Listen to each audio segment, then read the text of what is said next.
সবাই কার্তিক পুজোর মেলায় যায় আর আমি গেলাম ভাঙা কার্তিক পুজোর মেলায়। মানে কার্তিক ঠাকুর বিসর্জন হয়ে গেছে কিন্তু মেলা এখনও থেকে গেছে। তো মেলাতে এই ফটোর দোকানগুলো আমার বেশ ভালো লাগে। বিভিন্ন ধরনের 3D ফটো পাওয়া যায় কিন্তু দাম অত্যধিক বেশি। আর এবার মেলায় এইগুলো হচ্ছে নতুন আকর্ষণ। ওই লাইটগুলোর দাম কিন্তু আবার বেশ রিজনেবল ছিল। আর মেলাতে সবথেকে আকর্ষণীয় জিনিস যেটা এই মেলাতেই পাওয়া যায় সেটা হচ্ছে ভেটির খই। প্রচুর দোকান পাওয়া যাবে, এগুলোকে নাকি গুড় দিয়ে খেতে হয়। যদিও আমি কোনোদিনই খাইনি। আর মেলাতে না এত রকমের জিনিস দেখতে, কিনি না কিনি দেখতেই ভীষণ ভালো লাগে। যদিও আমার প্রয়োজন নেই, তাও ঘুরে ফিরে আমি কেন জানি না এই মূর্তির দোকানগুলোর সামনে গিয়ে থমকে দাঁড়াই। মূর্তিগুলো এত পছন্দ হয়, মনে হয় সবটাই বাড়িতে নিয়ে আসি।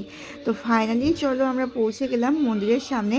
এই যে এটা কিন্তু একজনের বাড়ি, ঠিক আছে। আমি অত বিশদ ইতিহাস জানি না এই কার্তিক পুজো নিয়ে, তবুও বেশ ভালো লাগে। প্রত্যেকবারই আসি কিন্তু এবার আমি ছিলাম না, সেই কারণে আমি কার্তিক ঠাকুর দর্শনে আসতে পারিনি। কিন্তু ফেসবুকের দৌলতে কার্তিক ঠাকুর দর্শন আমার হয়ে গিয়েছে, তাই ভাবলাম যাই হোক না কেন একটু গিয়ে ওই জায়গাটা থেকে ঘুরে আসি। যতদূর সম্ভব আগের বছর কিন্তু দেওয়ালে এইগুলো ছিল না। এত সুন্দর লাগছে দেখতে। এগুলো শুধু ছবি না, মানে ছবি থেকে অর্ধেকটা মনে হচ্ছে রিয়েলিস্টিক, একটু মানে 3D টাইপের ব্যাপার আর কি। তো কী ভালো লাগছিল এগুলো, প্রত্যেকটাই দুর্দান্ত দেখতে। মনে হচ্ছে ঘন্টার পর ঘন্টা এগুলোর সামনে দাঁড়িয়ে শুধু ব্যাস দেখেই চাই। এত দেখছি কিন্তু তবুও মন যেন ভরছে না। এই দেখো ছোট্ট কার্তিককে কত সুন্দর দেখতে।